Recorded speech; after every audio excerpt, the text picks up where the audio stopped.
Hello, my name is LU1J1X and welcome to another VG review video. Today we're taking a look at Rise of the Tomb Raider, the sequel to the reboot of the series that released in 2013. But before we jump into the review, I want to mention that I didn't create this review solely on my own.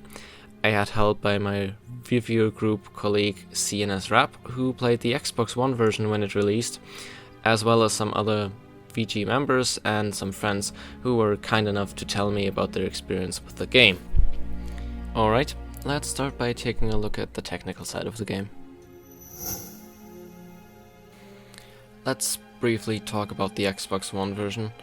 It runs at 30 FPS in full HD, meaning 1920 by 1080p, and it does scale down to 1440 by 1080 in cutscenes, because cutscenes seem to have a higher load, probably more character detail or something. But generally it hits the 30 FPS pretty consistently. Well, console games these days are mostly either 60 FPS or 1080p. Tomb Raider went for 1080p, which for a third-person game is okay. But yeah, keep in mind it's 30 FPS. I should probably also mention that Rise of the Tomb Raider is a gorgeous game. It is really stunning, especially if you get one of these wow moments where you step out of a cave and you have a huge view on a temple or something. It is really good looking. A lot of people were worried when at first people thought it was a complete Xbox exclusive, then turned out it was just a timed exclusive. But yeah, people were worried about the bad PC port, but that's not really the case. It's actually a pretty good port, just like the first Tomb Raider was. I would actually argue that the PC version might have been the lead platform in the development. If we take a look at the options menu that is available through the launcher and in-game, by the way, you see all of the options that you would want from a PC port pretty much. Notably, anti-aliasing, there is only FXAA and SMAA, and the third option is 2 or 4 times SSAA, but that's super sampling, so that basically halves your frame rate at 2 times, and yeah, it not even I can run it, and my PC is pretty beastly. You can also see the graphics options. Notably, if you set it to the Ultra preset, it does not actually set everything to the highest level. For the purpose of the review and my own personal enjoyment, I had everything set to the absolute max. You can also turn off some of the screen effects. They patched that in with, I think, 1.02 or something. So you can disable screen effects like blood on the screen when you get hurt. So yeah, pretty much all of the options are there that you would want. Performance-wise, the game does look pretty good. If you want to know how the game ran for me, I'm running it on a 980 Ti. You can check out the rest of my rig in the video description. I turned on the FPS counter in the top right corner in Steam, so you can always see what the FPS were for me. I might want to note that I'm also using a G-Sync monitor, so frame drops and differences are not really that important for me, and I didn't need to keep stable 60 FPS. But yeah, the FPS were in between 120 and I think the lowest was like 50 for me. But keep in mind that was on the highest settings, and I've talked to people who are running it on a little bit slower PCs, like medium, more high-end, and my PC, which is basically why the hell did you spend so much money on a PC. So yeah, it does scale pretty well, and at least on medium or low, everyone should be able to run it fine. The only bigger problem that I noticed, and that was also when my game dropped to 50 FPS, was in a village, or near a village, and pretty much I think every time there were a lot of trees in sight. I'm not entirely sure. I tried to figure out what the big issue was for the game to render, but I think it was all of the trees, because in the village you have the lowest FPS you will ever get. Luckily that's not a place where you have to fight or do that much. so it's not all that important, but I think it was the trees in that area that made the FPS drop. But in most situations, and especially in fighting situations, you're pretty fine. FPS was probably on average at like 80 for me, so yeah, that is fine. If you played the Tomb Raider reboot of 2013, probably feel right at home, because the gameplay is very similar to that, but there is more variety now. The game still does have the same 4 main weapons, the bow, pistol, rifle and shotgun, but now there are different versions of each gun. So for example, for the rifle, you can choose between an assault rifle or a old bolt action rifle, or a more like machine gun, very high rate of fire gun that is not very accurate, and same for most of those. They all have different pros and cons on their own. Most of the gadgets also stayed the same, but some of them got upgrades and have some pretty cool new purposes now. Some are new, completely new as well. So yeah, they just pretty much extended on the game of 2013, built up on that because that was a pretty huge success, and just improved everything a little bit. And you can see that in almost every aspect of the game. There's also a little bit more skills and upgrades for guns. Upgrades for guns in one category are mostly shared, by the way. So, as I mentioned, one category, the rifles, have multiple guns, but the upgrades between all of those different rifles, or all of the different pistols, are mostly shared. So you can upgrade one even if you plan to use the next one if you have enough parts. Like in the other one, you find like 1 of 4 parts for the next gun, and when you have all of the parts, it gets crafted and you can use it. So even if you plan on using the next gun, you can already upgrade the first one or the one that you have at the moment, because most of the upgrades are shared in one category. You might have heard that the game is open world. It's not really open world, I would say. It's more like open world levels. So basically you get thrown into a open area, and then you have the story mission in that area, and you can approach that mission however you want, or you can just go and search for secrets, tombs, collectibles or resources, whatever, and you can also come back to do that afterwards. You can go to every area of the game, I think aside from the first area, because that is in a different country. But yeah, it's more like areas. It's not one huge open world. It's those smaller areas that are tied together, and because of the story that is so linear, it wouldn't have really made sense to make the whole game one open world. I think this level approach is probably the best for Tomb Raider. It takes like the old formula of Tomb Raiders, where it was really just a level, and just makes those levels a little bit more expansive and puts a little bit more additional missions and secrets in there, and that is basically it. And you can come back whenever you want.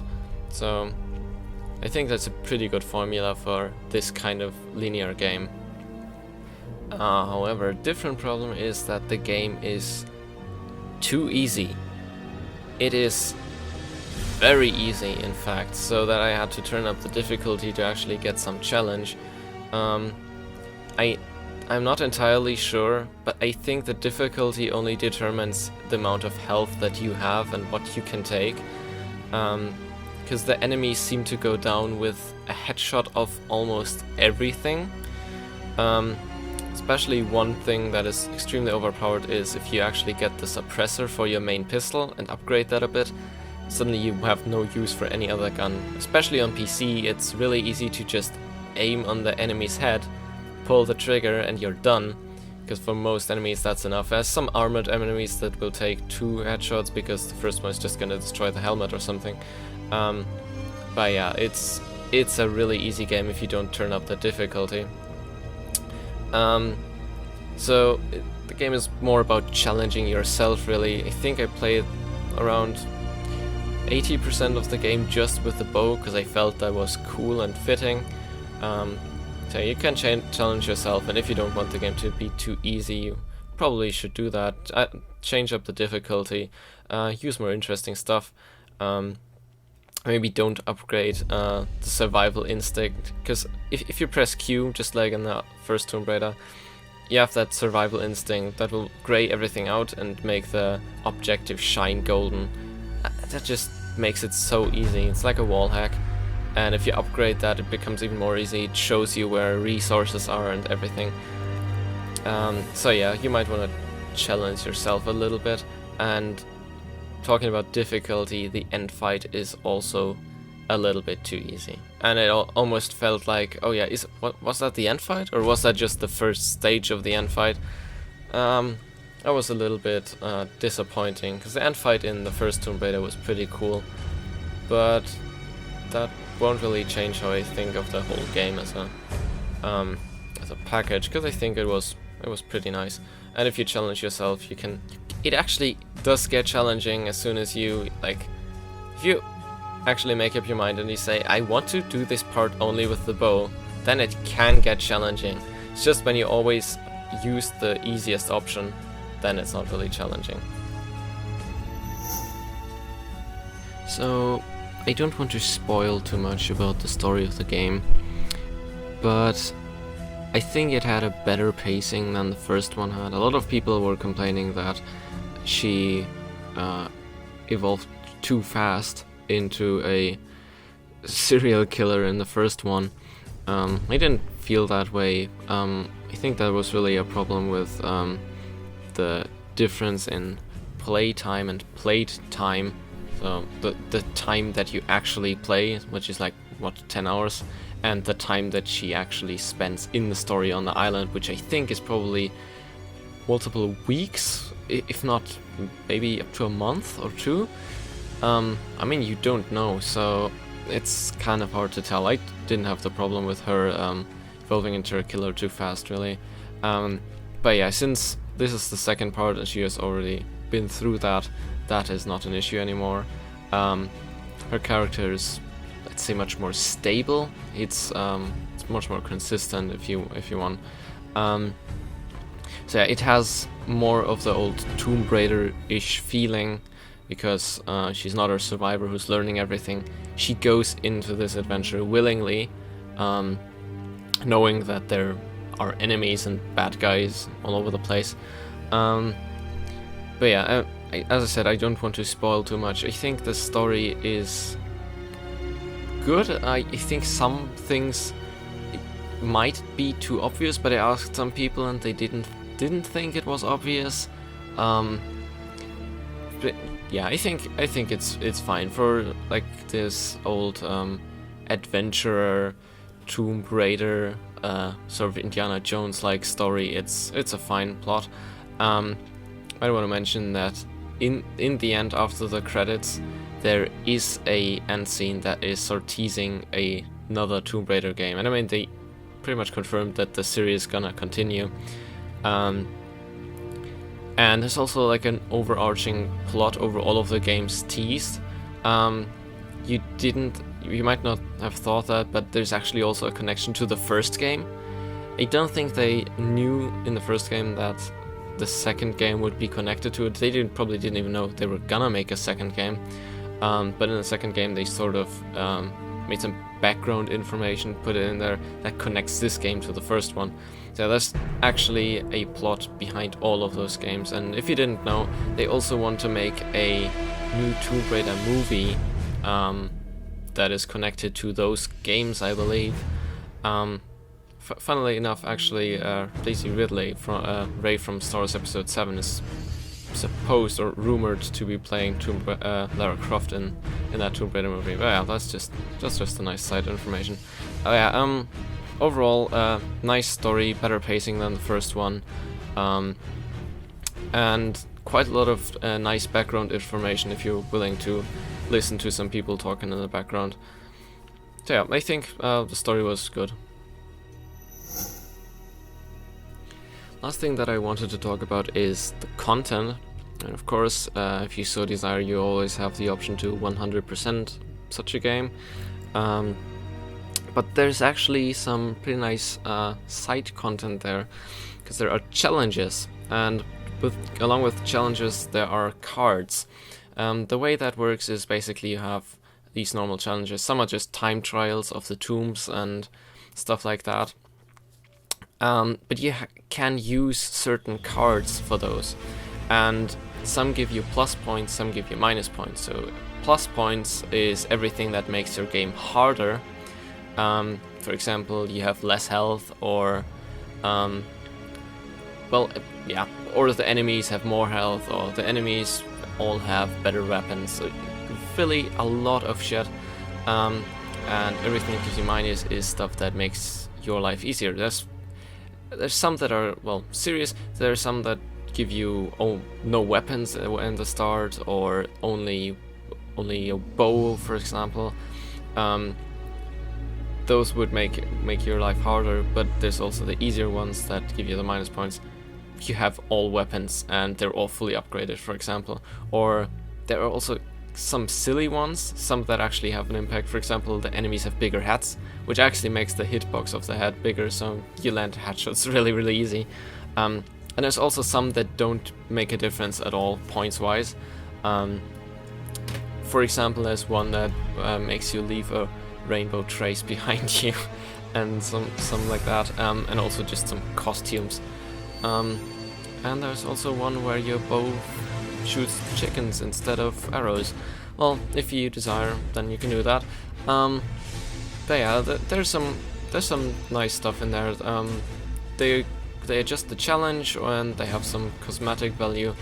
And the cool thing is you can also create challenges. So if I understood it correctly, you can basically choose a level and then put certain challenges for someone in there. For example, kill a certain amount of people, and then you have like a wave-based game mode and stuff.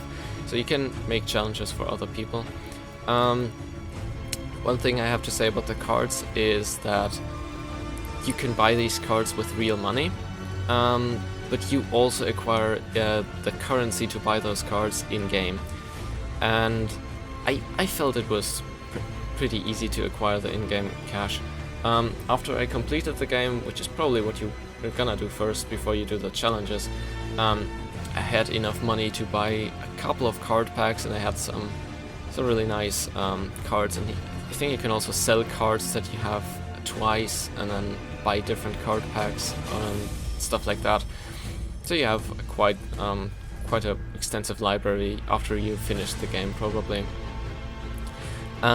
There's also 2 DLCs which I don't own, but they're €10 each, or your regional equivalent, and those are supposed to be pretty good. There's one that takes place in like a forest where there's like a mystery going on with a witch or something. That also includes a new bow, and supposedly is 3 hours long. I'd be careful with the 3 hours, because I mean I finished the main game in I think 12 hours. I did not do too many of the side quests because I just wanted to get through the story mode first. I don't know how much time I spent with roaming around after I finished the story. So maybe take those suggested 3 hours with a pinch of salt. The other DLC is the Endurance mode, which is practically a survival mode where you have to start from ground up. You have nothing in the beginning, and you just have to survive. That's the only thing that you have to do, and there's basically just a timer that counts how long you survived, and yeah, that's the challenge, just surviving. And from what I've heard, it's pretty cool.